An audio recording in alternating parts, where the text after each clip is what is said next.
Hey everybody, this is Matt and I'm making a new Pokemon TCG video. This video is about my interest in the upcoming Steam Siege set. These are 10 things I'm interested in within the set.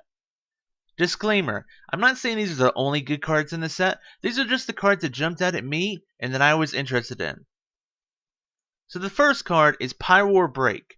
He has 160 hit points and he's technically a stage 2. For 2 fire and 1 colorless, it does 180 damage and does 50 damage to himself. The main reason I'm mentioning this card is because I'm really heartbroken that we can't play this with the Flash Fire Pyroar. He had the immunity to damage from basic Pokemon, and I think the upcoming format's going to be full of basic Pokemon decks. Not only that, but we're losing Protection Cube, which would have allowed Pyroar to not deal damage to himself. The next card is Yveltal Break. So the regular Yveltal has been a popular card in Dark decks since its release, and it's gotten reprinted multiple times. I definitely think Yveltal Break will complement those decks well and will continue to make Dark decks really strong.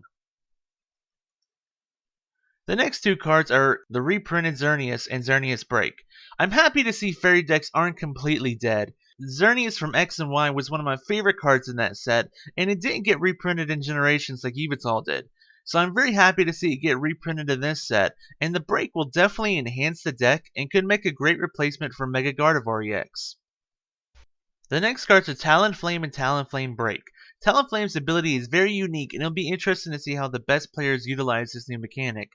Talonflame Break can be a stage 4 or a stage 2 depending on how you put Talonflame in play, but I wonder without Muscle Band in the format, will 150 damage be enough against EXs that recently got Fight and Fury Belt and an extra 40 hit points? The next cards are Yanmega and Yanmega Break. As long as your hand only has 4 cards in it, all their attacks cost no energy.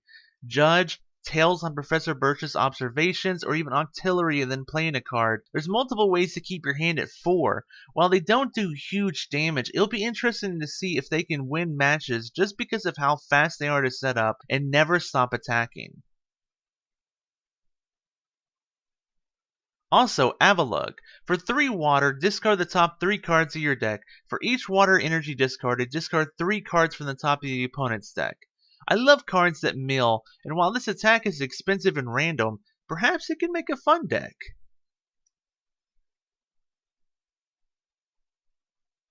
Also, Galvantula. Along with Wide Lens, which allows the Pokemon's attacks to apply weakness and resistance to benched attacks, Galvantula's Double Threat attack, which does 30 damage to 2 of the opponent's bench Pokemon, along with his dual type of Electric and Grass, could be interesting. Suddenly you're hitting Shaman EXs on the bench for 60 damage. And maybe even with Vaporeon and Flareon to add another type to the mix, he can be an effective weakness hitter. B-Sharp.